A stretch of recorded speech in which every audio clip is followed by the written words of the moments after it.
भगवान हमें न बिसारियो, चाहे लाख लोग मिल जाएं, हमसे तुमको बहुत हैं, पर तुमसे हमको नाए। प्रभु जी दीनन के हितकारी, समरिया दुखियन के हितकारी।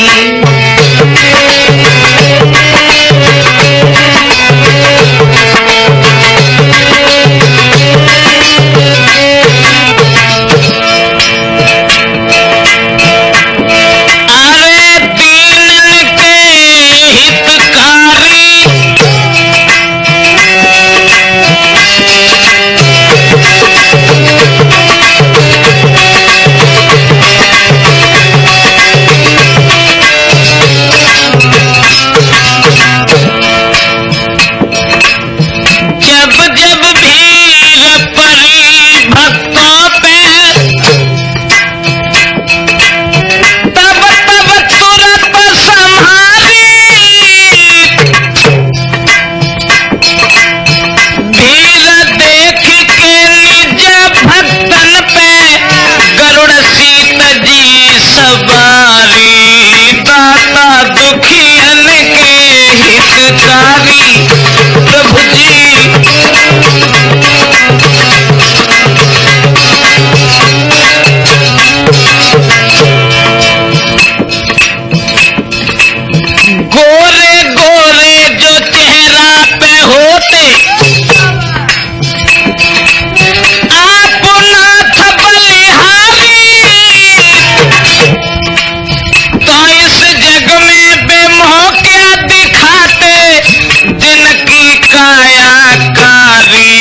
दाता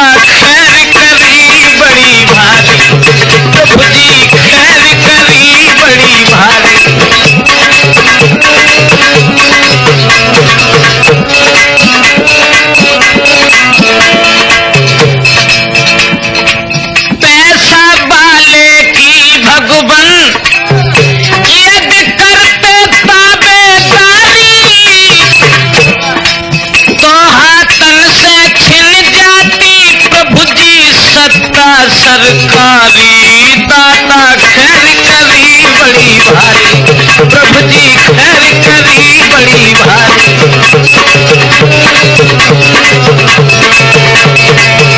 अरे खैर करी बड़ी भारी, खैर करी बड़ी भारी, खैर करी बड़ी भारी रे कन्हैया, खैर करी बड़ी भारी। प्रभु जी खैर करी।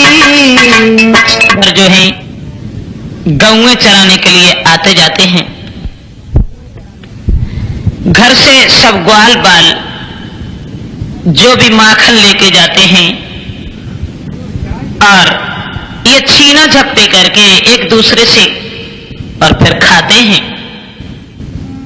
एक दिन भगवान कन्हैया यमुना के किनारे पहुंचे, मगर भगवान श्याम सुंदर ने क्या किया?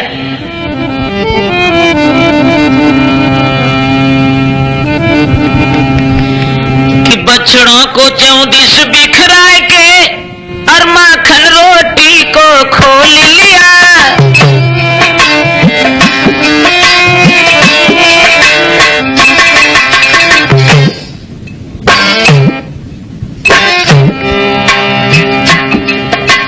भगवान ने अपने माखन को खोला और सब ग्वाल बालों से बोले, भैया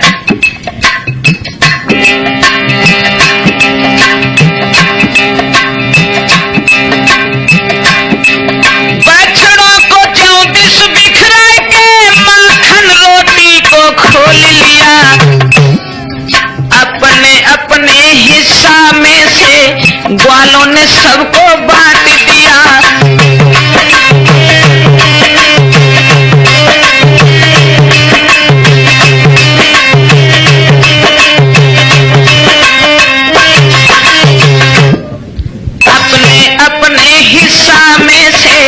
ग्वालों ने सबको बांट दिया।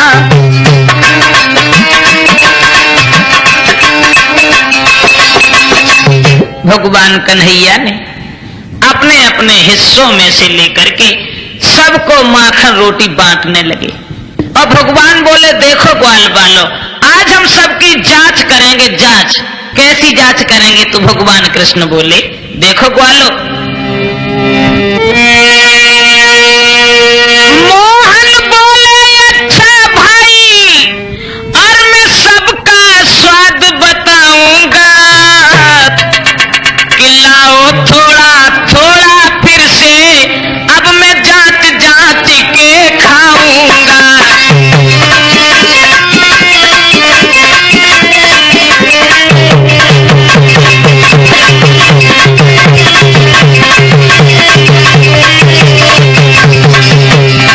लाओ थोड़ा थोड़ा फिर से, मैं जांच जांच के खाऊंगा।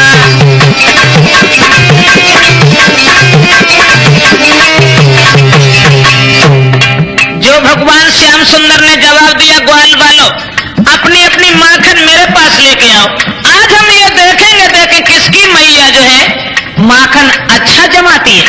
मनसुखा बोला, वाह भैया। मनसुख बोला, नहीं ऐसा है, क्यों मान ले तेरी शिक्षा को, हम पत्थर खाए के बैठ रहे, दे दे सब दही परीक्षा को।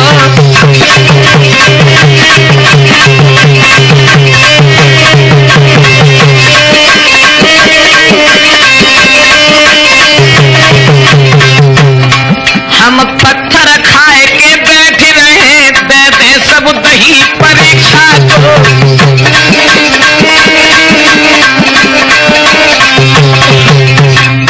श्याम सुंदर बोले, देखो ग्वाल बालो, आज सब लोग अपनी माखन मेरे पास लेके आओ, आज हम ये बताएंगे कि देखें किनकी मैया जो है माखन अच्छा जमाती है। मनसुखा कहने लगा, हम तुम्हारी शिक्षा नहीं मान पाएंगे। अरे हम सब दही माखन तुम्हें परीक्षा करने को दे दे, फिर क्या हम ईंट पत्थर खाएंगे क्या? हम ऐसा नहीं कर पाएंगे। इधर तो भाइयों सब ग्वाल बाल अपने हंसी और खेल में गौएं चरा रहे हैं, और इधर कंसराज के पास में नारद जी पहुंचे। जैसे कंस के पास में नारद जी पहुंचे तो नारद जी को बड़े सुंदर आसन पर बैठाला। आइए बाबा। बैठ तो गए नारद जी, लेकिन कुछ विचार करने लगे, कुछ सोचने लगे। क्या सोच रहे हो बाबा? नारद जी कहने लगे, क्या बताऊं कंसराज, क्या सोच रहा हूं, मेरी समझ में नहीं आता। क्या? नारद जी बोले, एक बात बताओ कंस। क्या?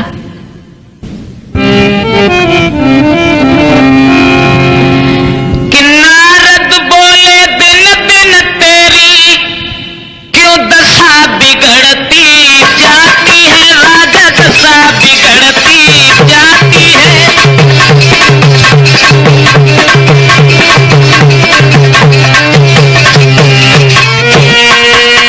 नारद बोले, दिन दिन तेरी क्यों दशा बिगड़ती जाती है, और दिन है बसंत के खिलने में, पर कली सिकुड़ती जाती है, राजा कली सिकुड़ती जाती है।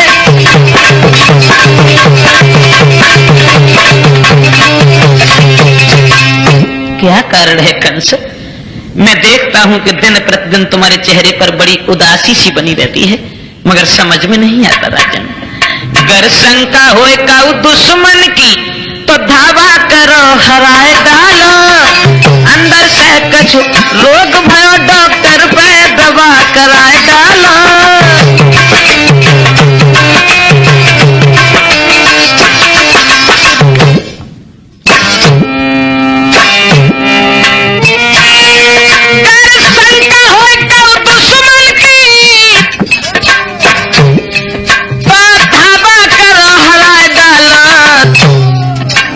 अंदर से कछ रोग भयो डॉक्टर पे दवा कराए डालो।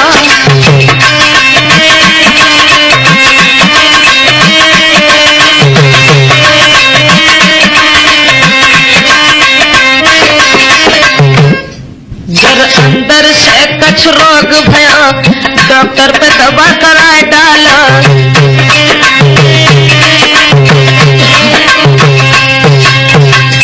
कंसराज, मैं देखता हूं कि दिन प्रतिदिन तुम्हारे चेहरे पर बड़ी उदासी आती जाती है। अगर तुम्हें किसी का भय है, किसी की चिंता है, तो तुम उसके ऊपर हमला कर दो, उसे हरा दो। अगर तुम्हें कोई बीमारी है तो उसका इलाज करवाओ। भला ऐसे कैसे गुजारा होगा? कंस कहने लगा, बाबा क्या बताऊं, हमें ऐसी बीमारी लगी है जिस बीमारी का जितना इलाज करवाता हूं उतनी बीमारी बढ़ जाती है लेकिन कम नहीं होती। समझा नहीं तुम्हारी बात? बाबा जी आप समझे नहीं। जो वृंदावन के कृष्ण बलराम हैं, सुना जाता है कि वो हमारे काल हैं। उन्हें मारने के लिए मैंने पूर्ण उपाय किए लेकिन मैं असमर्थ रहा। नारायण नारायण, ये भी कोई बात है? वाह भाई वाह। कंसराज, मैं सोचता था पता नहीं कौन सी बीमारी तुम्हें लगी है। और नारद जी बोले,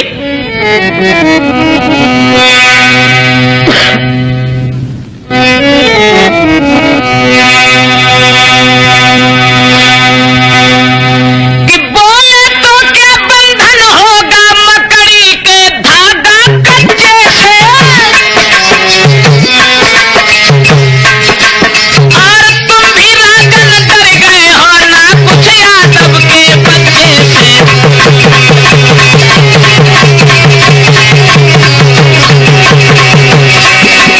तुम भी राजन कर गए हो ना कुछ हीर के बच्चे से।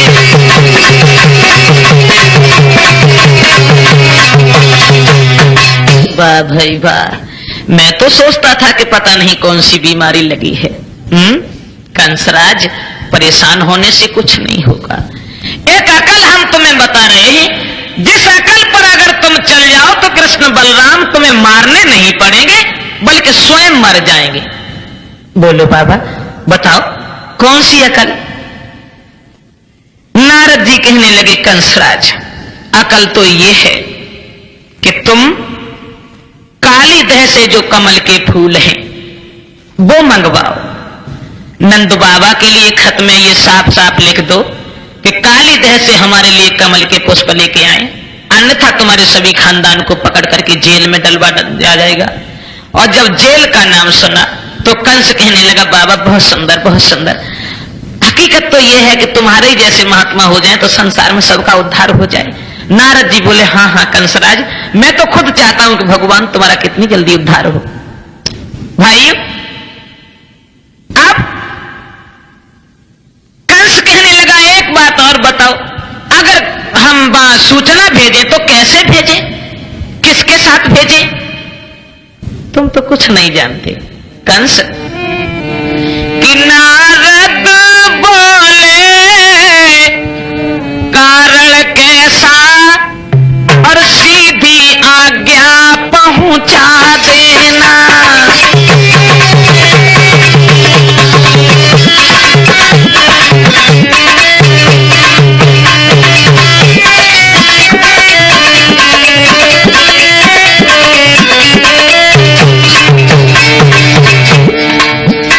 नारद बोले कारण कैसा, सीधी आज्ञा पहुंचा देना। हे कमल पुष्प काली दह में, हे कमल फूल काली दह में, और नंद से उन्हें मंगवा लेना।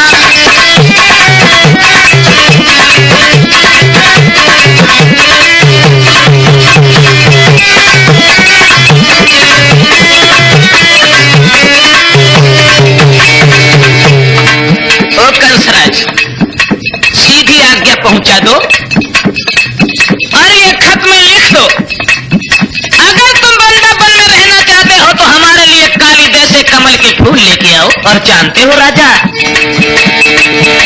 देखे तो किसकी हिम्मत है जो गोता वहां लगाता है।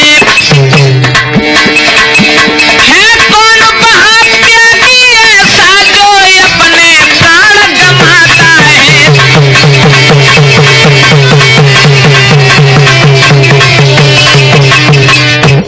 खबर भेज दो, एक खत लिख दो। और इतने शब्द जब सुने तो कंसराज ने वही किया, कलम और कागज को लेकर के साफ साफ लिखने लगा। नंद बाबा जी के लिए उसने लिखा, अगर आप वृंदावन में रहना चाहते हैं, सबसे पहली मांग हमारी ये है कि आप कालीदह में जो कमल के फूल हैं वो हमारे लिए भेजवा दें, अन्यथा हम तुम्हारे सभी खानदान को पकड़ करके और जेल में डलवा देंगे। भगवत श्रोताओं, व्यास पुत्र सुखदेव जी ने बताया है, अभिमन्यु लाल परीक्षित इतने शब्द जब सुने हैं, नंद बाबा ने जब खत पढ़ा है, उन्हें यह मालूम पड़ा कि उनके पैरों के तले धरती खिसक गई हो। अब उनके नेत्रों से बहने वाले आंसू कपोलों पर लकीर बनाते हुए जमीन में समाने लगे। क्या करें कंसराज, तूने हमारे बच्चों को घर पर भी मारने में कंजूसी नहीं की, लेकिन अब कमल के फूल लेने कौन जाएगा? यशोदा मैया भी रोने लगी, नंद बाबा भी रो रहे हैं। शाम जब हुई है ना, शाम के टाइम भगवान श्याम सुंदर सब ग्वाल बालाओं के साथ में गौएं चरा करके घर वापस आए और यशोदा मैया से बोले, मैया बहुत जोर से भूख लग रही है माँ, कि माँ गिरे माखन रोटी कन्हैया भैया, मांगत माखन रोटी कन्हैया भैया, माँ गिरे माखन रोटी।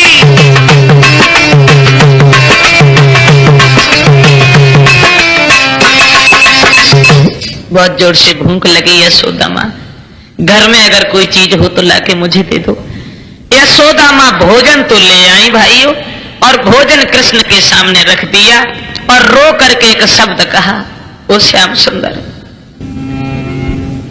कि मैया बोली खा ले बेटा, अंतिम दिन माखन मिश्री को।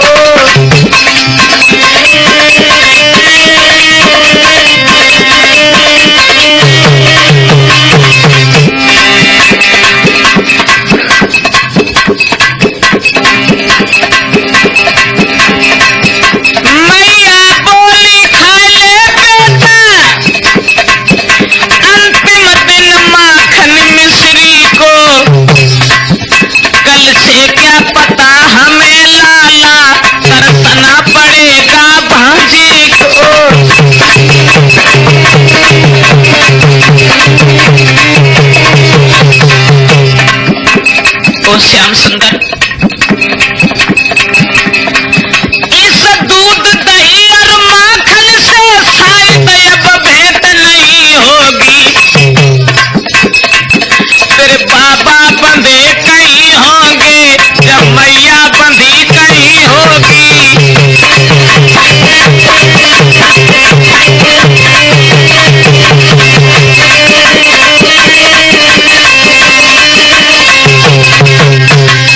श्याम सुंदर, भोजन कर लो। आज के बाद मुझे नहीं पता है कृष्ण कि मैंने तुम्हें भोजन करवा पाया या न करवा पाया। कृष्ण भोजन कर लो। और जैसे यशोदा माँ के नेत्रों में आंसू देखे, भगवान कृष्ण उठ करके खड़े हो गए, भोजन नहीं करूंगा। लेकिन एक बात मुझे बताओ माँ, कौन है वो कमीना जिसके कलेजे में बाल उगा है? कौन है वो माँ जिसने वो बहादुर पैदा किया है, जिसने तुम्हारे नेत्रों में आंसू डल पाए? भोजन नहीं करूंगा। सच बोल माँ, कौन है वो कमीना जिसने तुम्हारी बुढ़ापे की आंखों में आंसू डलवाए हैं? और भगवान कन्हैया बोले, उस सर्कस को बतला तो दे, अरे कह दे कसर से काट डालूं, और जिसने कुछ जबान चलाई हो बाकी जीव के अबे काट डालूं।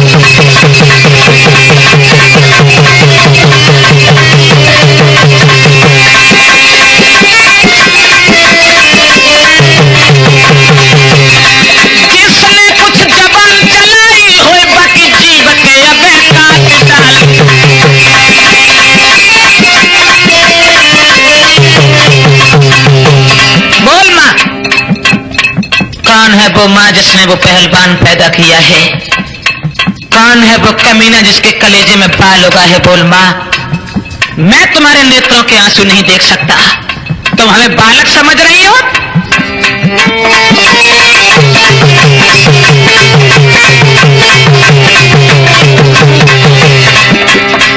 एक तेरी आज्ञा पा जाऊं इंद्रासन में हिलाए डाले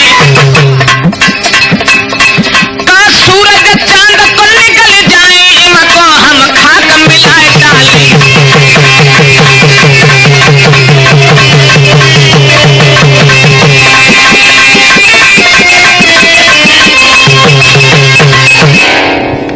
कौन है वो कमीना? बोलो माँ। यशोदा मैया, मैं तुम्हारे आंखों में आंसू नहीं देख सकता, लेकिन सिर्फ मुझे ये बताओ कि तुम्हारे दिल को दुखाने वाला कौन है? तुम हमें बालक समझ रही हो, लेकिन मैं बालक नहीं हूं मैया। दाऊ मारे जो एक लात तो 7 कोस उड़ जाएगा, मोहन के एक तमाचे में वो नीचे न उठने पाएगा।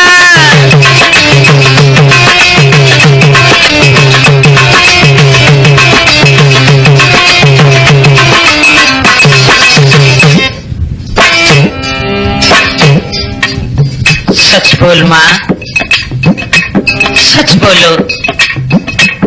सिर्फ एक बार तू मुझे बता दे, जिसने तुमसे कोई अपशब्द कहा होगा तो उसकी जीभ को खींच करके बाहर फेंक दूंगा। जिसने तुम्हारी तरफ अगर उंगली का संकेत किया होगा तो उसकी भुजा को उखाड़ करके और मैं फेंक दूंगा। लेकिन बोल,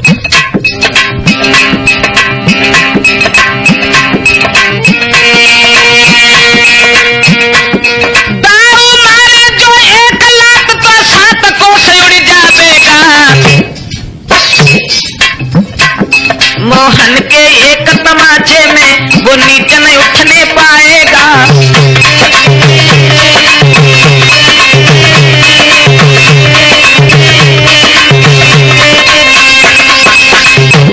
श्याम सुंदर ने जवाब दिया, बोलो यशोदा माँ, सिर्फ मुझे एक बार ये बता दे, क्या तुमसे किसी ने कुछ कहा है क्या? उसी समय यशोदा मैया कहने लगी, श्याम सुंदर क्या बताऊं, कंसराज ने यह खत भेजा है कि अगर कमल के फूल कोई लेकर के नहीं गया श्याम सुंदर, तो फिर हमारे सभी खानदान को पकड़ करके जेल में डलवा दिया जाएगा। इतने शब्द जब सुने तो कन्हैया कहने लगी, बस ठहर जाओ मैया, कोई बात नहीं, ये सब देख लिया जाएगा।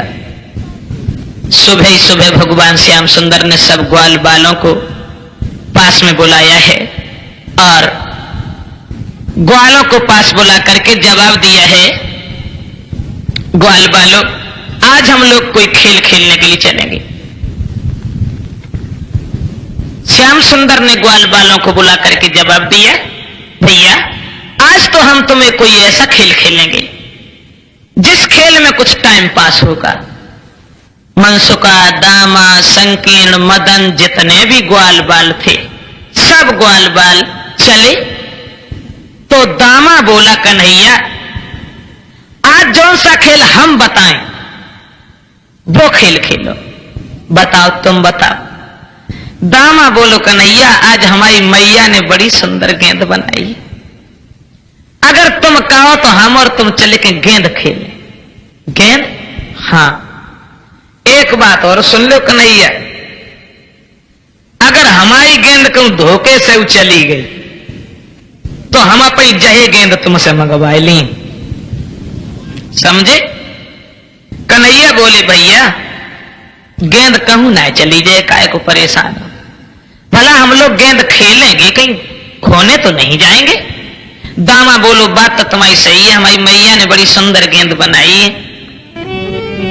चलो सब ग्वाल बाल गाते हुए उछलते कूदते हुए यमुना के किनारे चले और दामा कुछ कहता हुआ जा रहा है, श्याम सुंदर, कि मेरी मैया ने गेंद बनाई है, चल खेलिया बे हमारी मैया ने।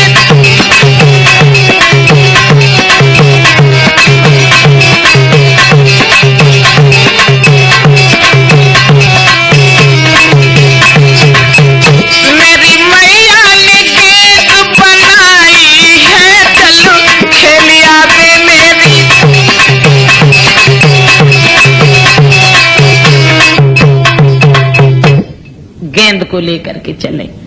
काली दह के किनारे पहुंचे। भगवान कन्हैया कहने लगे, ग्वाल बालो, आज हम लोग काली दह पर गेंद खेलेंगे। दामा कहने लगा, सो चाहे तुम्हारा मन होए तहां खेलो, लेकिन एक बात खूब कान खोल के सुन लो, अगर हमारी गेंद धोखे से कहूं चली गई तो हम अपनी जय गेंद मंगवा लें। भगवान कन्हैया कहने लगे, कहीं नहीं जाएगी। अब सब लड़कों को काली दह की तरफ खड़ा कर दिया और भगवान विपरीत दिशा में खड़े हो गए, गेंद खेलने लगे। लेकिन क्या हुआ,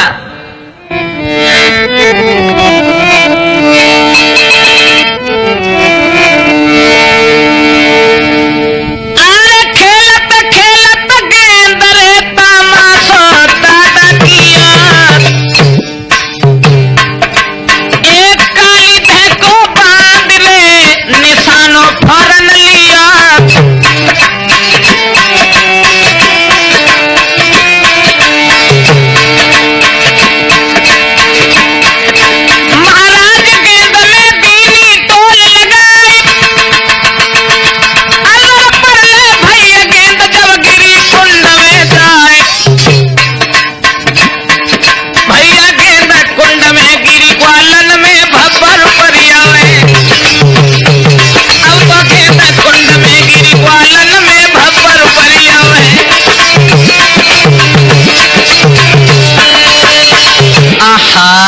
मैंने तुझसे कहा था कृष्ण, अगर धोखे से भी गेंद चलेगी मैं अपनी यही गेंद मंगवा लेंगे। श्याम सुंदर बोले, दामा भैया इतनी तेज क्यों चीख रहा है? अरे धोखे से चली गई, हम तुम्हें कोई दूसरी गेंद मंगवा करके दे देंगे। दामा कहने लगा, इससे मुझे कोई मतलब नहीं, हमने तुमसे पहले कह दिया था, मेरी गेंद लाके मुझे दे दो।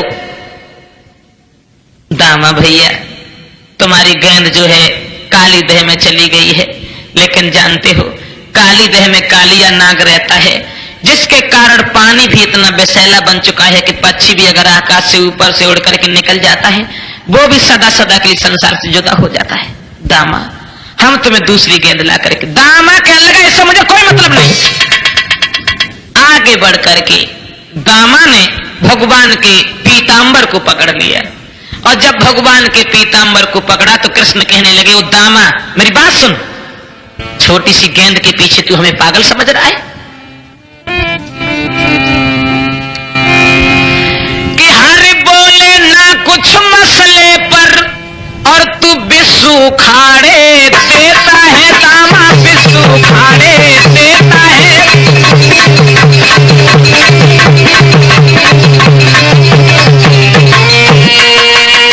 हर बोले ना कुछ मसले पर और तू विश्व उखाड़े देता है। उस सड़े हुए चिथड़े पर क्या पीतांबर फाड़े देता है। पीतांबर फाड़े देता है।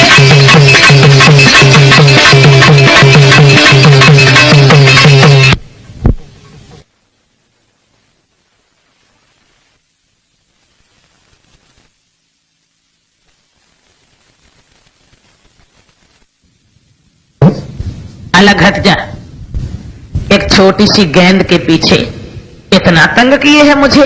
दामा कहने लगा, तंग नहीं किए, लेकिन कान खोल के सुन लो श्याम सुंदर, मैं गेंद नहीं दूंगा चाहे कुछ भी हो जाए। जब तक गेंद तुम्हारे हाथ से नहीं ले लूंगा तब तक मैं तुम्हारे पीतांबर को नहीं छोड़ूंगा। भगवान कहने लगे, दामा अगर एक तमाचा लग गया तेरी बुद्धि ठिकाने आ जाएगी, हट पीछे। दामा बोला, वाह भैया तमाचा मारोगे हमारे? तुम एक तमाचा मारोगे तो मेरी लाठी भी सिलती है ददे। माखन यदि तुम खाते हो तो छाछ हमें भी मिलती है।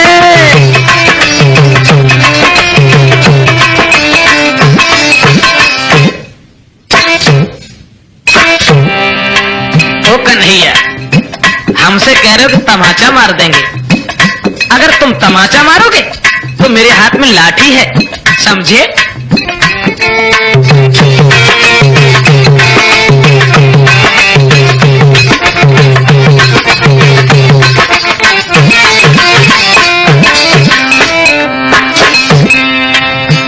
तमाचा मारोगे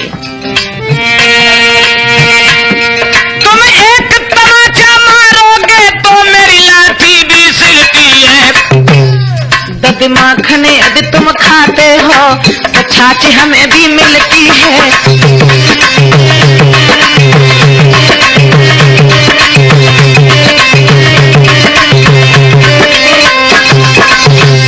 अगर तुम तमाचा मारोगे तो हमारे हाथ में लाठी है, राजा के लड़के होगे, अपने घर के लिए होगे, समझे? हमारी गेंद लाके मुझे दे दो। भगवान कन्हैया कहने लगे, देख भैया मेरी बात सुन, अब हम गेंद तुझे ला करके दें तो कहां से दें, इसलिए मेरी बात सुन, गेंद को खो जाने दे, मैं तुझे दूसरी गेंद बनवा के दे दूंगा। दामा कहने लगा, इससे मुझे कोई मतलब नहीं, हमें अपनी बही गेंद चाहिए, बही गेंद चाहिए और बही गेंद ले लूंगा। अभी कह रहे हो कि तमाचा मार देंगे और कह रहे हो कि गेंद कहां से दें, लेकिन जानते हो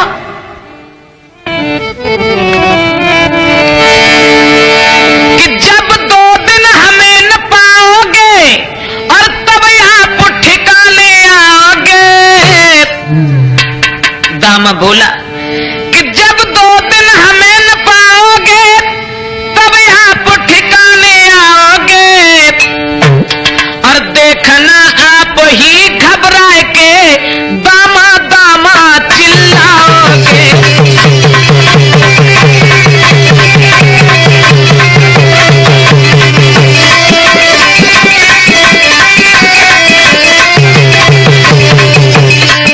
देखना आप ही घबरा के दामा दामा चिल्लाओगे।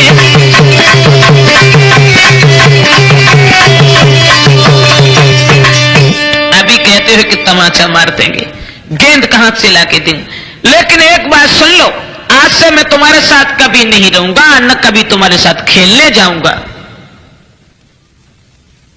कन्हैया अगर तुम ऐसे ही होते श्याम सुंदर, यशोदा मैया को तो पूछो, नंद बाबा को पूछो, जब से कंस राज के यहाँ से चिट्ठी आई है तब से खाना ना बनो घर में। अगर तुम ऐसे ही होते कृष्ण तो कंस राज के लिए तुम फूल भेजवा देते।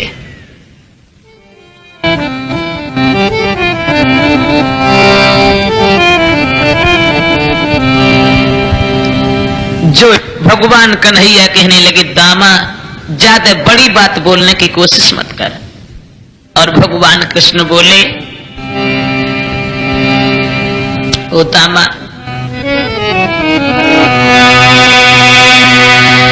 ये फूल फूल चिल्लाता है तो मैं फूल तोड़ के लाऊंगा, फूल तोड़ के लाऊंगा।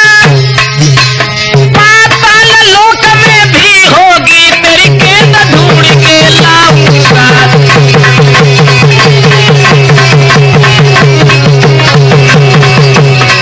पाताल लोक में भी होगी तेरी गेंद ढूंढ के लाऊंगा।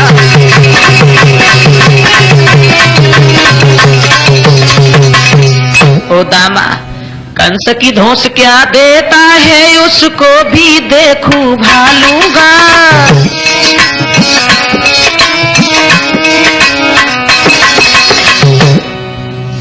ओ कमीना बड़ी बात मत बोल, एक कंस की धौंस क्या देता है उसको भी देखूं भालूंगा। देखना कभी तेरे आगे उसका चूरन कर डालूंगा।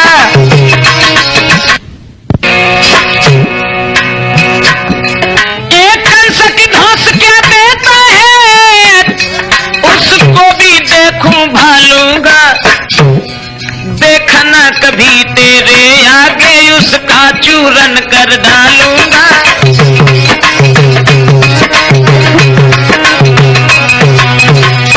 कंस की धौंस दे रहा है मुझे, देख लेना मनसुका एक दिन वो आएगा दामा जो कि तेरे सामने ही कंस को मुझे धूल में मिला देना है। और क्या किया भगवत श्रोताओं, इतना कह के कुंड में कूद पड़े गोपाल।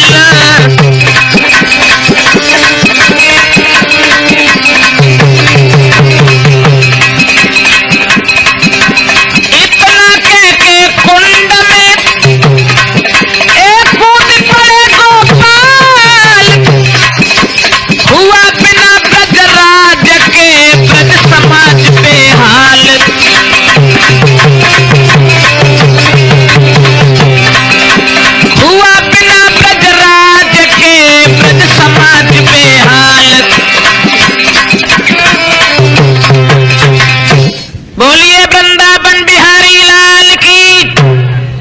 भगवान योगी राज कृष्ण इतने शब्द कह करके उस दामा से कदम के वृक्ष पर चढ़ जाते हैं और वहां से काली देह में छलांग लगाते। भगवान कन्हैया तो काली देह में कूद पड़े हैं। सब ग्वाल बाल रो रहे हैं उसे यमुना के किनारे खड़े खड़े और मिलजुल करके दामा को गालियां दे रहे हो। दामा तूने अच्छा नहीं किया, जो छोटी सी गेंद के पीछे तूने पीतांबर वाला खो डाला।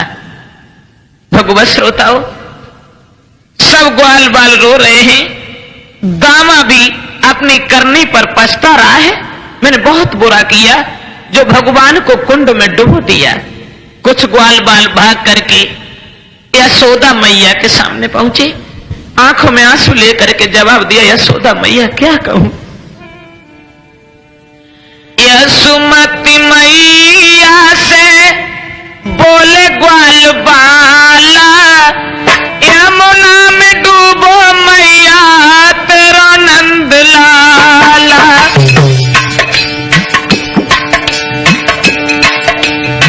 यशोमती मैया से बोले ग्वाल बाला, यमुना में डूबो मैया तेरा नंद लाला।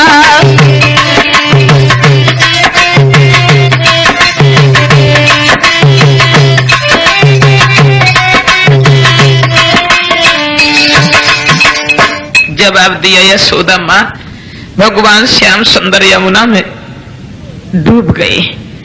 जो यशोदा ने सुना तो ये मालूम पड़ा कि मानो उनके सर पर बम फट पड़ा हो। एकदम से दहाड़े मारती हुई यशोदा मां पछाड़े खाती हुई भागने लगी। नंद बाबा भी चिल्लाने लगे। सब वृंदावन की गोपियां गोपगण भगवान कृष्ण के ध्यान में रोते हुए यमुना के किनारे भागे। भाइयों, यशोदा चिल्लाई दहाड़ मारे, ओ मेरे छैया कहां गए।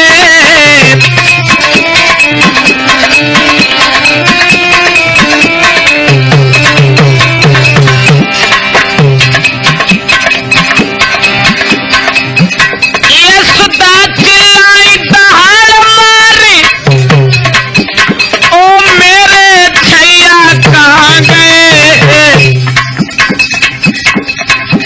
बाबा ने पीट कर मात कहा, ओ कृष्ण कन्हैया कहां गए।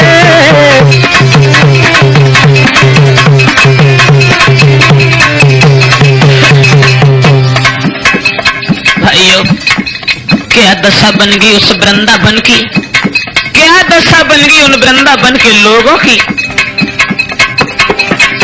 वृंदावन वाले बोले उठो, ब्रज रखवाले कहां गए। चिड़िया चहकी पक्षी रोए, ओ पंछी वाले कहां गए।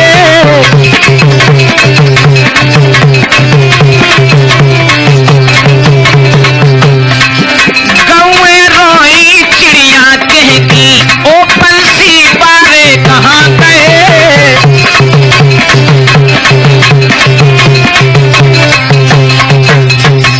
यशोदा मां, नंद बाबा, सभी वृंदावन की गोपियां, सब लोग रोते चिल्लाते हुए यमुना के किनारे को भागने लगे। भगवत श्रोताओं, जैसे यमुना में उस काली देह में कूदने के लिए यशोदा मां तैयार हुई हैं, तब तक बलराम ने पकड़ लिया। क्या कर रही हूं मैया? जवाब दिया, बलराम तुम मुझे मत रोको, बगैर श्याम सुंदर के मैं आंगन में लौट करके नहीं जाऊंगी, बगैर कृष्ण के मैं इसी काली देह में कूद करके खत्म हो जाऊंगी। रोना नहीं मां, जिन्हें तुम बालक समझते नहीं वो बालक नहीं है, भगवान है, अवतारी है। अभी थोड़े समय बाद वो लौट करके आ जाएंगे। कृष्ण अगर नहीं आए तो विश्वास करो मां कि वो अभी थोड़ी देर में आएंगे।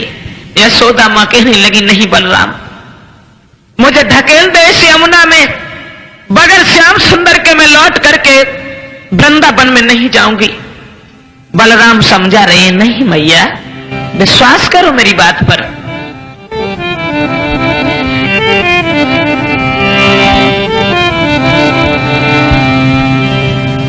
बलराम सबको समझाते हैं, हे वृंदावन के लोगों,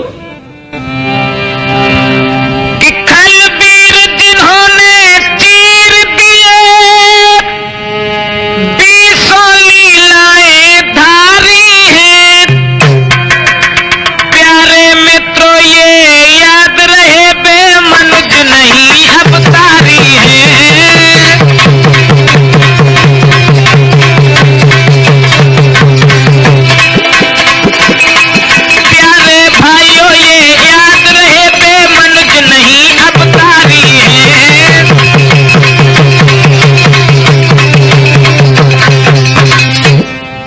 वो अवतारी है, भगवान है। मैया बोली लाडले अब क्या धारू धीर, ओ बलराम, मैया बोली लाडले अब का धारू धीर, श्याम नीर में जा छिपे मेरा श्याम शरीर,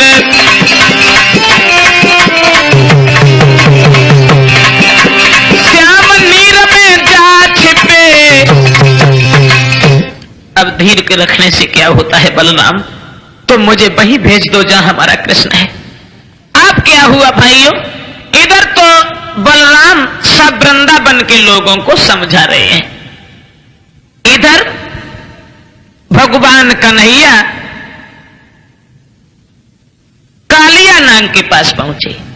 नाग सो रहा है, नागिनियां जग रही हैं।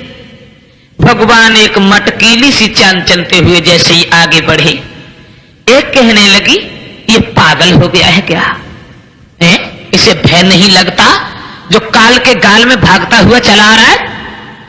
और एक नागिनी भाग करके भगवान कृष्ण के सामने पहुंची। कौन हो तुम? तुम्हें डर नहीं लगता? कहां जा रहे हो? और नागिनियां बोली कि बोली बच्चे भाग जा जल्दी, क्यों नाहक जान दे रहा है बेटा, नाहक जाने दे रहा है।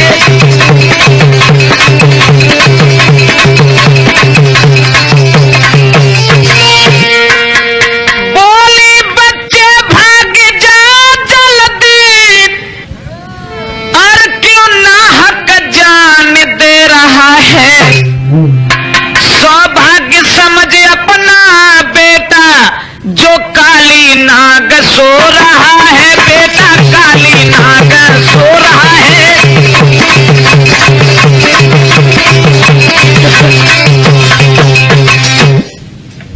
कहां जा रहे हो? ये तुम्हारा सौभाग्य है जो हमारे पिया भी गहरी नींद में सो रहे हैं। अगर वो जग जाएंगे तो तुम्हें जिंदा नहीं छोड़ेंगे, चले जाओ यहां से। भगवान कन्हैया कहने लगे, सच कह रही हो तुम। तुम्हें अगर अपने पिया के ऊपर घमंड है ना, तो जगा दो इसे। और भगवान बोले, हमें छोटा बता रही हो ना, कि हम ही जैसे छोटे बालक और दुष्टों का गर्भ गिराएंगे।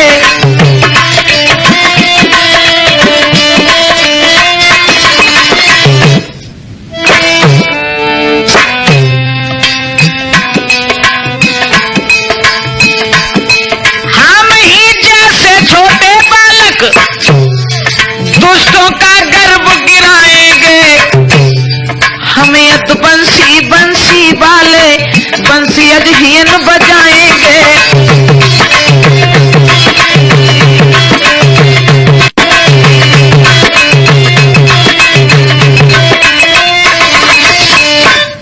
हमें तो बंसी बंसी वाले बंसी अजहीन बजाएंगे।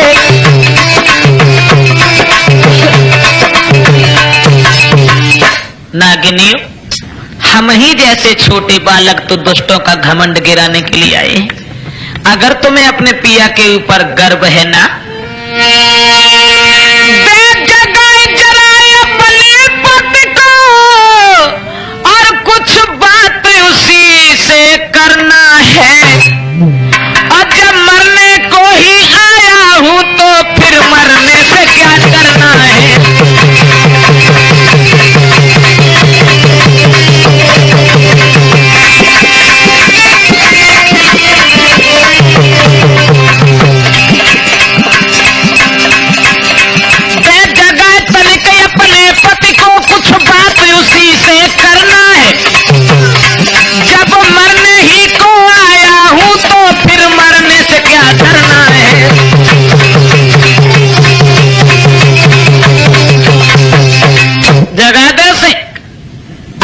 अपने पिया के ऊपर घमंड रखती है।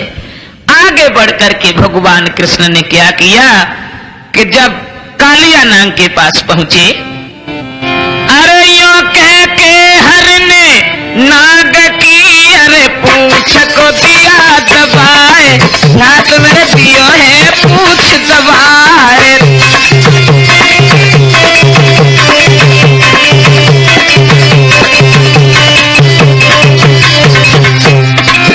अरे फुंकारी भरता हुआ कोई उठा सर्प सन्नाए, सुनो जी उठा सर्प सन्नाए।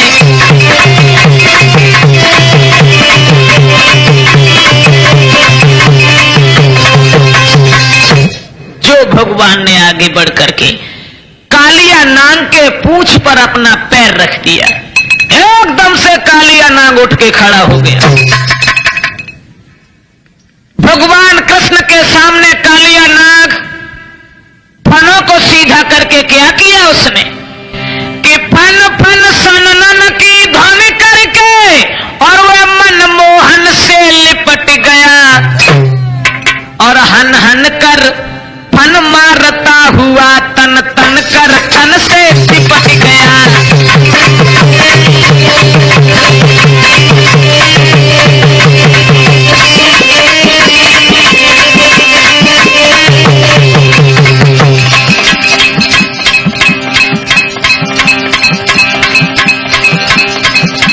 कालिया नाग भगवान कृष्ण के शरीर से चिपट गया।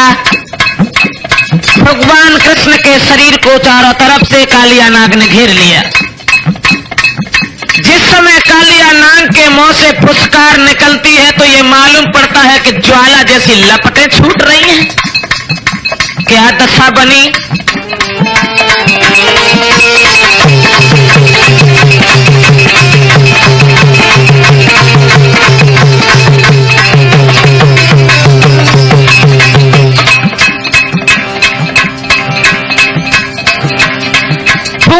फुंकार मारता है मुंह से जग झागे छूट पड़ी,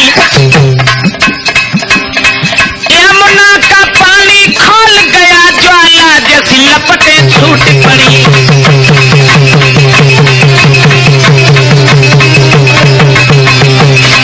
यमुना का पानी खोल गया ज्वाला जैसी लपटें छूट पड़ी।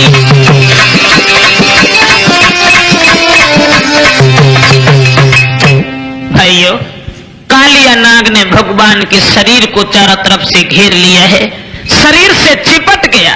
कालिया नाग के मुंह से जब फुसकार निकलती है तो ज्वाला जैसी लपटें छूट जाती हैं। उस यमुना का पानी खौलने लगा। अब क्या हुआ? भगवान कन्हैया ने अपने शरीर को इतना मोटा किया कि कालिया नाग की हड्डी चटकने लगी। तो क्या किया कालिया नाग ने कि घबराए के काली दूर हुआ, घबराए के काली दूर हुआ, त्यों ही मोहन ने हाथ किया।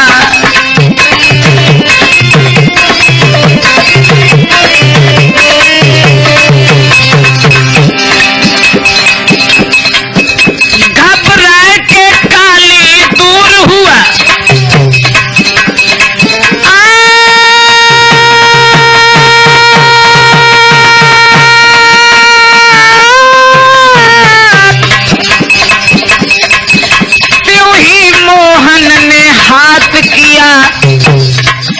धीरे से नथनी पिचकाती उस काली नाग को नाथ लिया।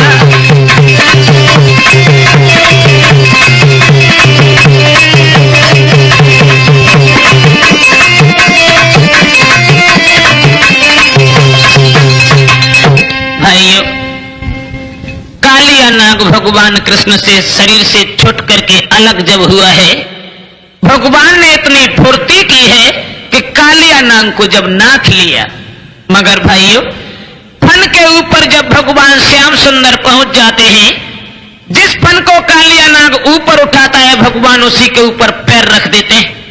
बंसी बजाते हुए भगवान श्याम सुंदर उसके फनों पर जब बंसी बजा रहे हैं तो कालिया नाग बंसी उसी की धुन में एक अपने घमंड को छोड़ करके नाचने लगा, जिसके मुंह से ज्वाला जैसी लपटें छूट रही थी, लेकिन अब वो लपटें कहां हैं कि रुक गई सांस तन कांपे उठा। कालिया का रुक गई सांस तन कांपे उठा, वह बंदया पही ज्वाल भई।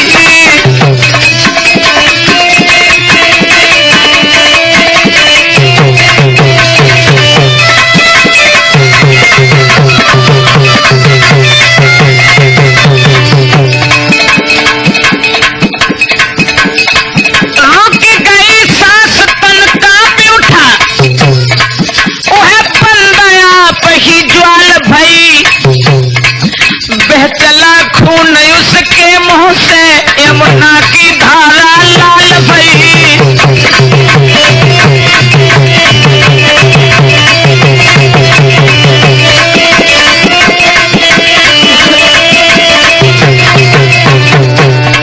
बह चला खून उसके मुंह से यमुना की धारा लाल भई।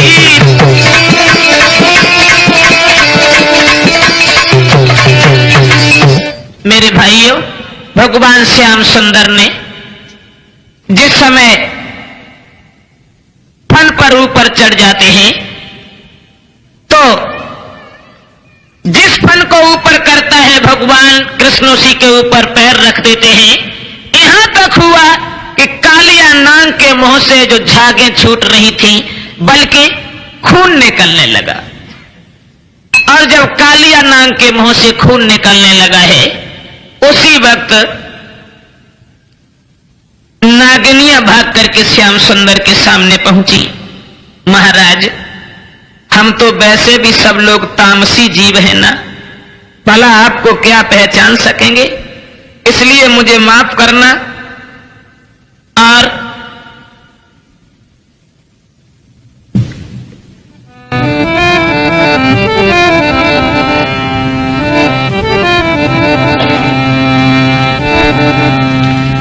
नागिनियां कहने लगी, हे कृष्ण,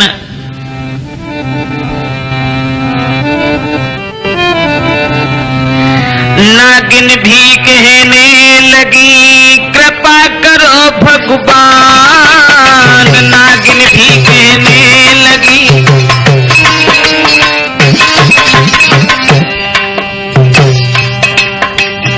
नागिन भी कहने लगी, और कृपा करो भगवान, ये कृपा करो भगवान, पति के प्राणों का मिले मुझे दुखिया को दान। पति के प्राणों का मिले,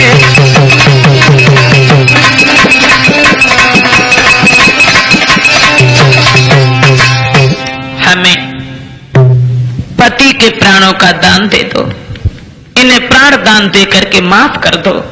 लेकिन महाराज,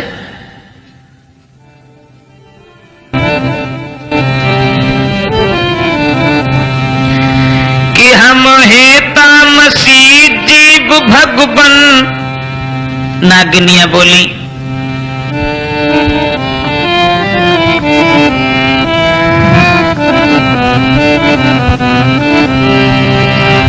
कि हम हैं तामसी जीव भगवन, क्या जाने इन महिमाओं को।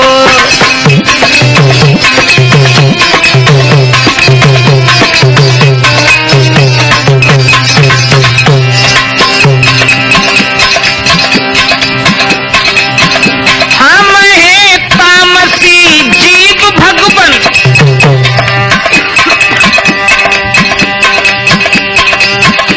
क्या जाने इन महिमाओं को। क्या गम क्या माया तेरों की, जो समझ सके लीलाओं को।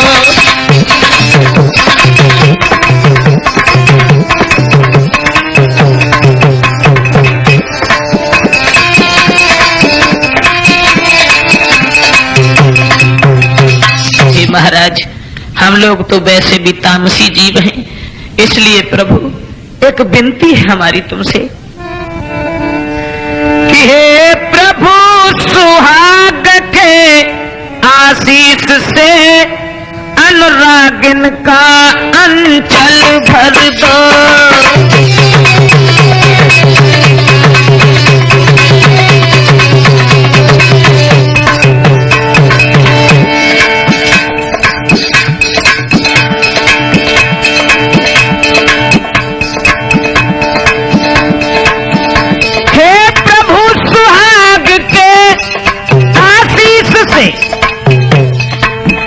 अनुरागिन का अंचल भर दो।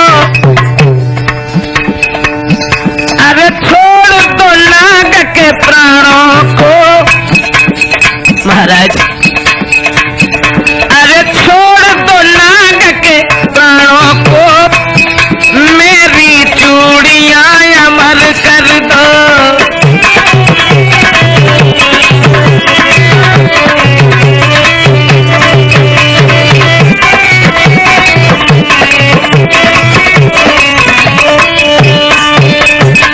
और कुछ नहीं, आप हमारे पिया को प्राण दान दे करके माफ कर दीजिए।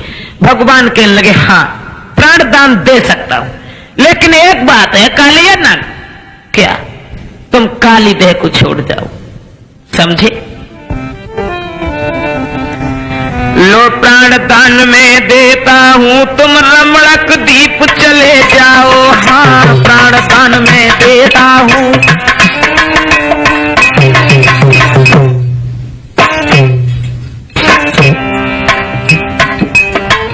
प्राण दान में देता हूं, तुम रमणक दीप चले जाओ।